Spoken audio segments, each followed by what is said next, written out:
Greetings and welcome back to 303. We turn now in our analysis of three Imagist poets to the second of the three, William Carlos Williams. And I'm with you on 723 and 724 of your hymnal. We're going to look at three offerings by this really famous poet, and we'll look at three of his most famous poems, certainly some of the most anthologized. Now, I've had many juniors that really dislike this poet and his poetry because they see it as too simple, too silly simple.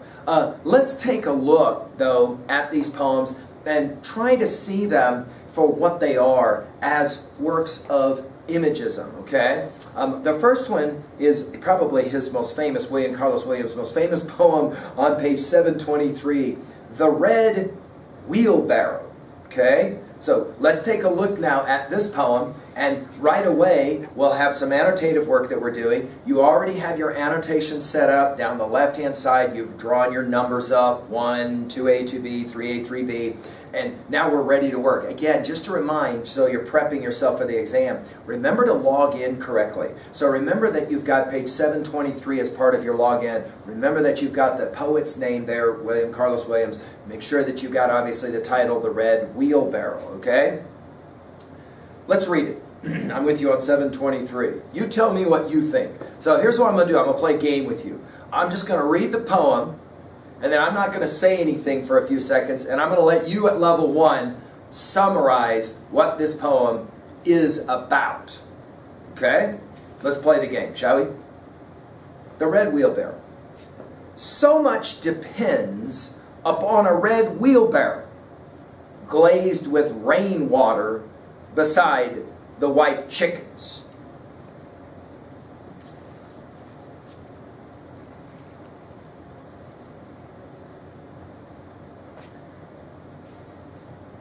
Okay, now I'm going to play a second game with you.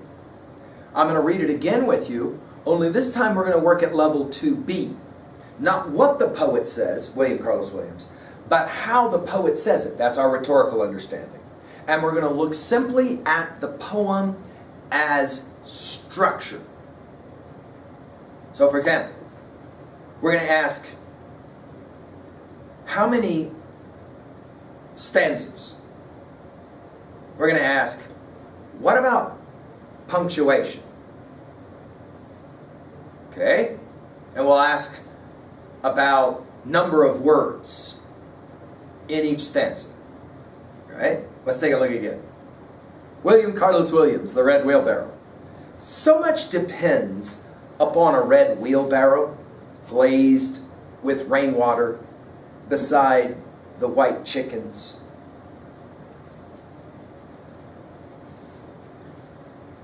Now I have students that feel like somehow they're being duped here. That really, we're supposed to take this seriously as a poem that ends up in an anthology. Oh, no. I didn't just say that. Remember what I said? This is one of the most famous poems in American literature. And it is. This poem is highly anthologized. In other words, it ends up in a lot of anthologies. Well, dude, are you kidding me? This is just a stupid poem that talks about, well, what does it talk about? Let's begin, first of all, with asking about this work as a work of imagism. Now, Ezra Pound said in A Few Don'ts, that little essay that we studied before, that Imagist poetry tries to do a couple of things. Let's list them in our notes again. 1, very simple and direct image or word picture. In other words, something is being defined. What in this poem is being defined? Or if to use our language today, we have some kind of a screenshot, a picture of it. What is the screenshot picture? What is the image of this poem? Well, a lot of students will say it really is about the second and the third and the fourth stanzas. A red wheelbarrow, glazed is an interesting verb, with rainwater beside the white chickens. In other words, it's literally like you took out your phone and you took a picture of what? I mean, write it down. What would it be for you? Just took a snapshot or a picture of what? Well, most students will say probably, where would you say you are? Maybe a farm, a ranch, somewhere where there's chickens and wheelbarrows, right? Probably not in the city. Normally we don't associate that with the city. And so you're walking out, at your grandma's farm or ranch or something, and all of a sudden you say, hey, and you take out your phone and click, and what are you taking a picture of? Oh, a red wheelbarrow with some rainwater on it, and maybe some white chickens right there next to it. Okay? So if this is a work of imagism, the first thing we want to point out is it's just a picture in your mind's eye. Now, can we point out a couple of things, as we said about the pound offering metro? Imagism only works if in your mind's eye you can relate to the word picture image. There are students who read this poem who have never actually seen physically a chicken in their whole life. I mean, the reality is, why would they? They've grown up in the city and they've never seen a chicken, much less a white chicken. There are students who read this poem who have never actually seen a wheelbarrow. In fact, I've lectured this poem to students, some of who didn't know what a wheelbarrow was. They didn't know. Now, it's interesting that notice your textbook company puts a picture of a wheelbarrow there, right? So that people will go, oh, of course, let's say it out loud. What is a wheelbarrow for? Now see, already we're working towards level 2A, aren't we? And what this poem is suggesting, what's a wheelbarrow for? Well, you could make the argument, a wheelbarrow is for working, right? I mean, we normally think about a wheelbarrow as, I got to get some stuff moved, so I'm going to use this wheelbarrow, blah, blah, blah, blah, blah. Right? Of course, William Carlos Williams is going to play some interesting punctuation games with us. He, even more radical than Pound, begins his poem without what? Are you looking at line 1? There's no capital letter there. That word so is lowercase, as if it makes you, the reader, kind of flip back a page to go, oh, is there more like to the poem before? And that like, right? The word so is not capitalized, but how does the poem end with the word chickens? There is a punctuation mark there. Notice there's no other punctuation marks in the poem, but there is a period there. Now, to be able to appreciate really what's going on in this poem, and the genius of that is why I love to teach this poem, because a lot of students will say, dude, really? A poem about some stupid wheelbarrow next to some goofy white chickens? Wait a minute. That's not what this poem says. Now let's read it one more time, only we're going to concentrate on the first stanza. We know what the last 3 stanzas say. A wheelbarrow with some rainwater beside some chickens. We know that. But the first stanza says something compelling that we might have had a tendency to overlook. And this is the other important thing about what makes this an imagist poem. Notice we said imagist poetry is going to make us think. It's going to elicit some kind of a powerful emotional response from us. We're not just seeing an image. We've got some kind of a response that we might be expected to have. And it's all right there in the first stanza. And it's genius. Notice how he sets it up. So much depends upon. So much depends upon. And then the rest of the poem. A red wheelbarrow with the rain and the chickens. So much depends upon. By the way, just to point out the intentionality of this poem so that we don't miss it. Notice, first line of each stanza, how many words? So you write this down in 2B. It's fascinating, right? Do you see it? So you got 3 lines in the first line of each stanza, followed by how many lines in the second line of each stanza? See it? The intentionality, the poetic intentionality is there, right? So that you've got certain kind of game being played in terms of form, no question. But now let's ask the question at 2A. What does it mean when William Carlos Williams says, so much depends upon? Because obviously this is a bit of hyperbole, exaggeration.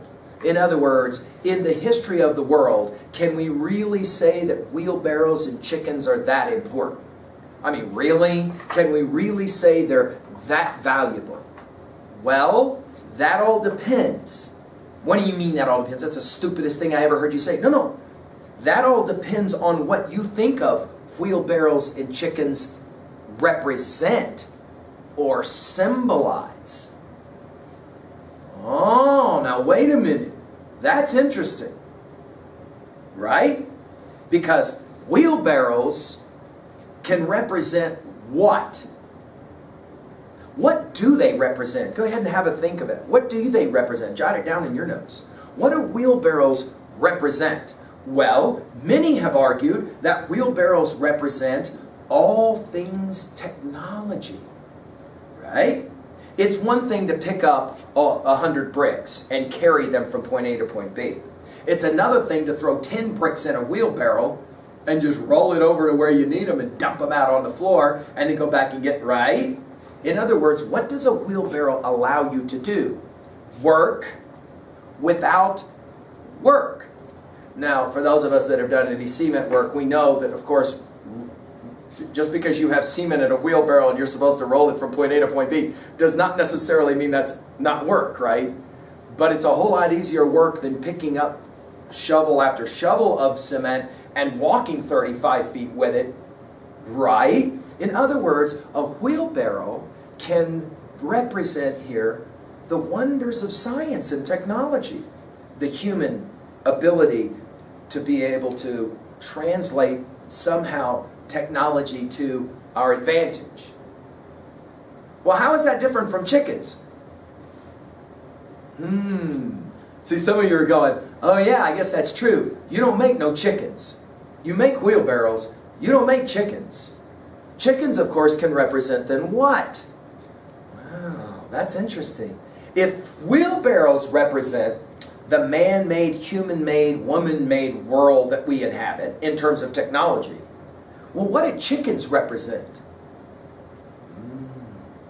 Many have argued, oh, this is kind of like that dialectic or that tension between, on the one hand, the world of nature, and on the other hand, the world of everything else that we make, that humans make, right? Of course, there's often tension between those two things, right?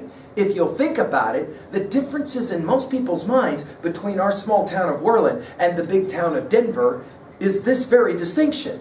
Well, Worland is kind of a town where we're agriculture. We grow stuff. We kind of do this thing called living on farms and ranches and things like that.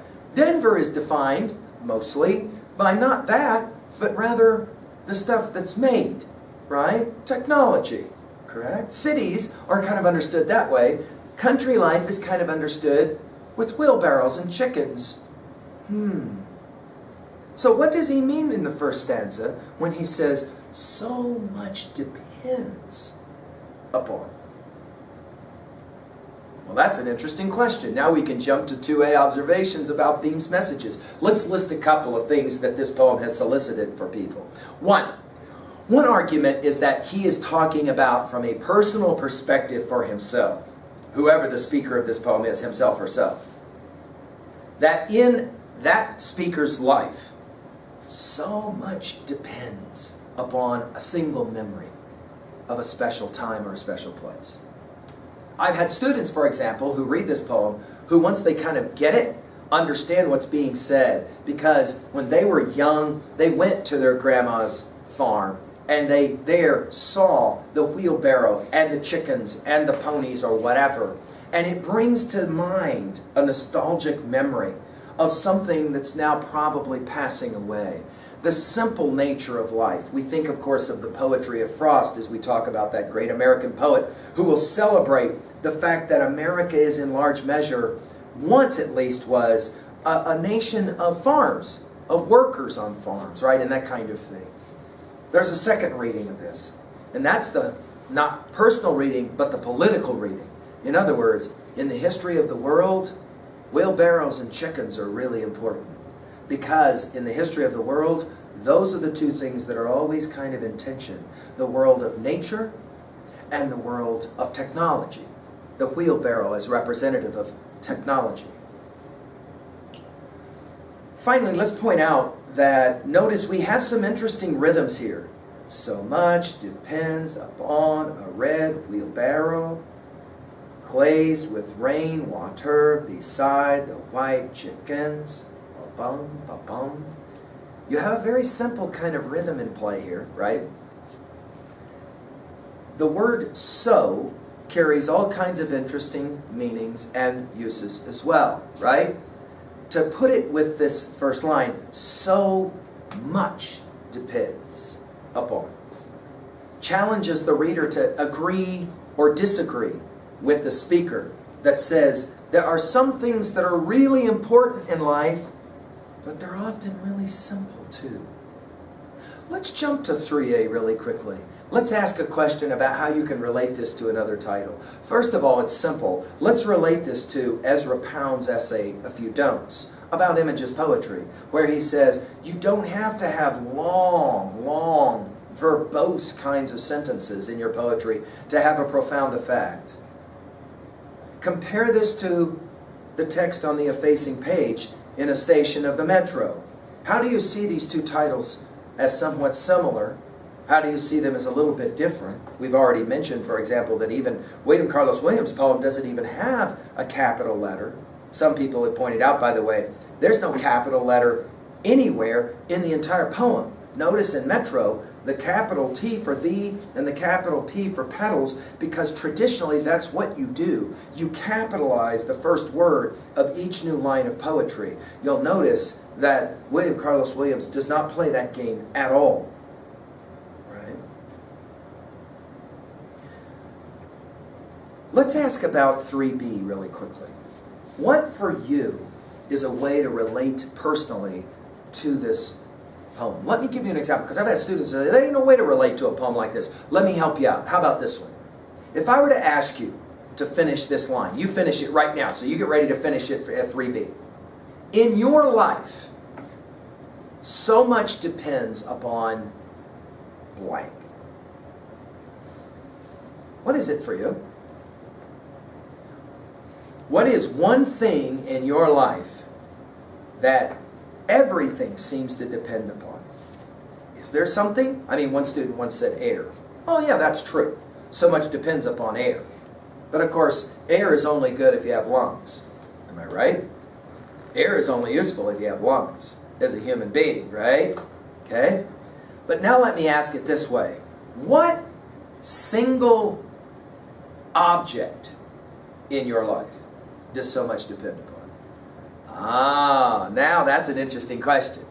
What single object does so much depend upon? By the way, notice it's not everything depends upon. The genius of William Carlos Williams in his word choice. It's not everything depends upon, it's so much depends upon. In other words, what is for you a single object in your life that's pretty important? Do you have one that you can write down? Now you're playing the game of 3B, right? And somehow relating. The other question you could ask yourself is, do you have a similar kind of instant memory of a single thing that you can go back to that at first glance was probably silly, a wet wheelbarrow and some chickens, but upon further reflection, it's a memory that you keep coming back to over and over again?